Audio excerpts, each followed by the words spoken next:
tuned into Quick Charge, the high voltage podcast bringing you the top stories in electric vehicles and sustainable energy daily. And it's all powered by Electrek. Welcome to Quick Charge. It's January 9th, 2025, and I'm your host, Joe Boris. We've got a few big stories that came out this week. The first one being that Tesla's U.S. sales have dropped by as much as 5% despite record incentives and the launch of the all-new Cybertruck. An analyst going by Troy Teslike on X has been among those most accurate in predicting Tesla's quarterly delivery results, and he shared his breakdown per region in this article by Fred Lambert. That shows that Tesla is down 10% in Europe, and even though it's up 8% in China, that growth is slowing, and most worryingly, Tesla sales are down in the US by more than 5%, despite the launch of a new Model 3 and, of course, the Tesla Cybertruck. Now, that doesn't mean that's the end of the world for Tesla, because they have a new refresh version of their best-selling vehicle, the Model Y. So Fred asked the question here, can the Model Y refresh reignite Tesla's growth? Earlier today, we had our best look at the refresh so far, and it is similar to the Model 3 refresh in the sense that it features new headlights and taillights, although different ones than the Model 3, including light bars, as well as a more aggressively styled front end. Tesla hasn't gone into too many details about what's under the hood changes are going to come with the Model 3 refresh, but it did feature an improved suspension, a quieter cabin, and a slight increase in efficiency. So it'll be interesting to see how that works. Of course, at this point last year, the Model Y was the best-selling car on the planet, not only the best-selling EV, but best-selling car overall.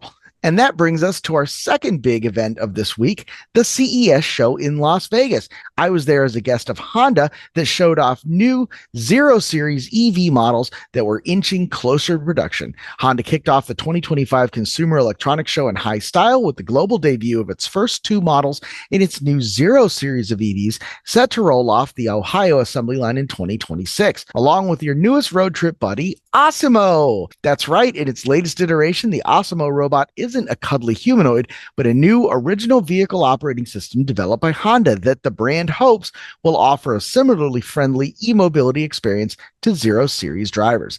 ASIMO learned a lot from other proprietary vehicle OSs too. For starters, it's constantly updating the in-vehicle software through over-the-air updates for both the digital user experience and integrated dynamic controls that will allow Honda to deliver, quote, a personalized ownership experience that will enhance the joy of driving. And that is the key word for everything Honda rolled out at CES, ownership experience. At the Honda Roundtable discussion ahead of CES 2025, Honda North America executives discussed EV charging, and the feeling was that Honda, like Tesla, was getting ready to take responsibility for the entire EV ownership experience by playing a bigger role in Iona, the 7 OEM collaboration launched last February.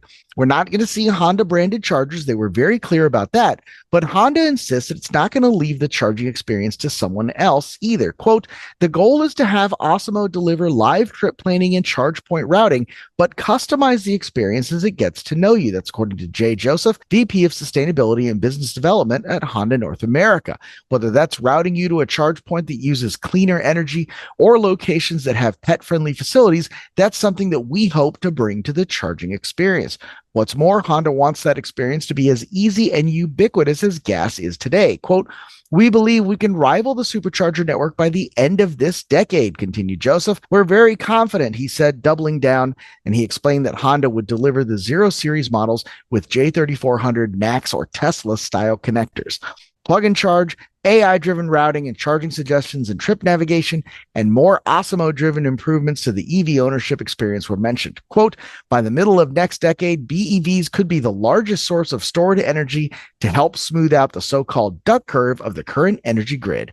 We think V2G will help smooth that out and enables customers' energy costs to be much more predictable. Great stuff. Obviously, very excited to be a part of that. And these are some great looking vehicles. We called this the Honda Saloon. That's according to Honda, but a lot of the press people that were there were calling it the Honda Lamborghini. It really does look really, really slick. And of course, the much more production ready SUV looks like it would fit perfectly between the HRV and CRV. So that's right there in that sweet spot of the 5-passenger SUV crossover shape that is so popular here in North America. But of course, while I was there at the show as a guest of Honda, there was a lot more to see than just the Honda booth. One of those things was Aptera. This was the first time they showed off their quote unquote production intent vehicle. They also had the body in white here, or body in carbon, I guess, is an exploded view. And you can see this gentleman here that was showing off some of the solar panels. They claim to have a patented 3-dimensional contour shaped solar panel. Not sure, it looks much like the kind of blue and purpley TV cells that we're used to seeing. As it was explained to me, there were 7 completely different circuits here on the solar panels, so that the car could continue to charge if part of it was in shade or part of it was partially covered. So there's a lot of neat stuff happening here, and there's a couple of great articles here that I will put in the show notes. Be sure to check those out if you want to learn more about Aptera. Moving on from there, the Xiaopeng Aerohot was in full force display here at CES. This is a really exciting kind of not quite flying car, but definitely a well-engineered, fully conceived idea of how you can get a flying portable 2-person drone, get it in the back of your minivan and drive this thing around. This was a lot of fun. Obviously got a ton of attention. There was no real great way to get clear shots of it just because there was people crowding around it. Even by day 3, there were a ton of people still running around this thing. So not quite a flying car, not quite what we imagined when we were watching Jetsons. Still very, very cool. Moving on from that, we had the autonomous Volvo VNL. This is an updated version of Volvo's autonomous suite that it's developing with Continental. And you can see on the left-hand side, this is the original autonomous prototype that the company showed back at ACT Expo in May of last year. And then on the right here, you can see much more productionized versions.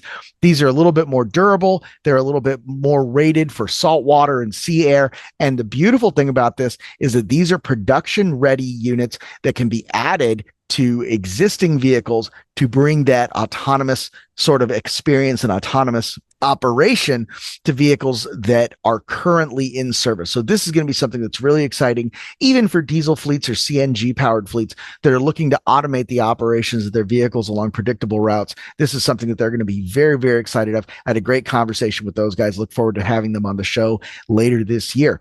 Inside the show, there was a ton of stuff from Oshkosh, from Grumman, from JLG. This is a fully electric telehandler that uses electric actuators. So they're not using hydraulic oil. That's going to save a ton of time on the job site. That cab there on the left-hand side of the boom arm, that folds down in case you want to operate it remotely. And this orange guy that you see on the ground here, that is a fully autonomous robot delivery that will swap out the batteries of the equipment in your fleet while it continues to operate. So in this case, the vehicle doesn't need to go to a charging station. The charging little robot guy there will go plug in or swap the battery. So it's really neat there. At the top there, you've got an autonomous electric cabless luggage handler. That is a perfect solution and use case for electric and autonomous vehicles. You've got a controlled route. You've got no random traffic, and you've got something where you can, very easily and predictably tell it, go to gate 14, go to gate B7, and it'll get the job done. And finally, we've got a remote operated Oshkosh waste bin here. I thought this was pretty cool. You fill it up. When it detects that it's getting full, it takes itself to a central location where somebody can swap out the bag, swap out the bin liner rather, put in a new one. It can go back to service. So that's something that I think would be really fun. I'd love to see those running around Epcot or some kind of future forward looking theme park like that. I think that'd be a ton of fun, especially with googly eyes. Give them different names. People would love that. Moving on from here, Suzuki had a number of really cool micromobility things. Suzuki, not a name that we talk about much here on Electrek, but they had, obviously a little electric K-truck. They had a electric forklift, they had electric snowplow, and all of it is based on this applied EV in the bottom left here. This is an electric skateboard that essentially they're developing to be a one-size-fits-all and something that you can put up to 2 or 3 pallets on, and even, in fact, a small 8-foot or 16-foot shipping container can go right on top of it and get from point A to point B. That is a fully self-contained autonomous little skateboard chassis there. Really, really cool engineering. We'll try to get more information on that as we go on. Finally, a couple of other things that maybe won't merit an entire article, but we'd love to get some information about them. Wright had a 2,700 horsepower electric motor that is designed to fit inside the existing nacelle of something like a 737 or an Airbus.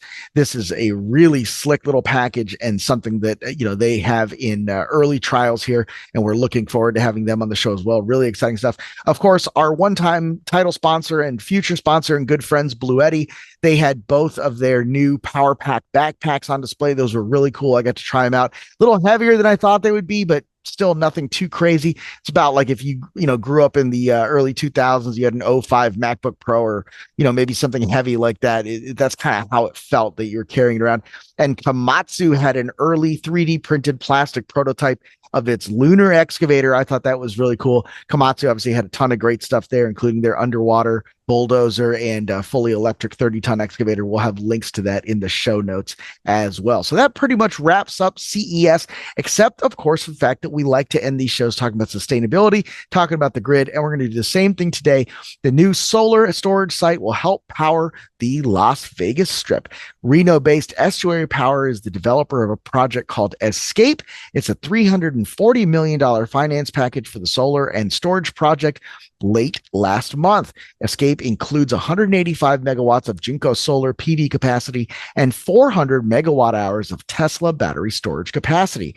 Escape will supply 115 megawatts of solar and 400 megawatt hours of battery energy storage to MGM Resorts International, 25 megawatts to Caesars Entertainment, 20 megawatts to Wynn Las Vegas, and 25 megawatts to Overton Power District under long-term agreements.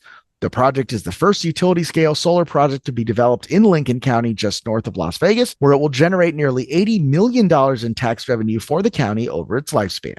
It's currently under construction and will begin operation later this year. Las Vegas is the second in the U.S. for solar capacity per capita. That's all we've got for today, January 9th. Thanks for catching up with us here after CES and for putting up with the long wait between episodes following the break and the new year. Welcome back, and expect to see a whole lot more in the coming days.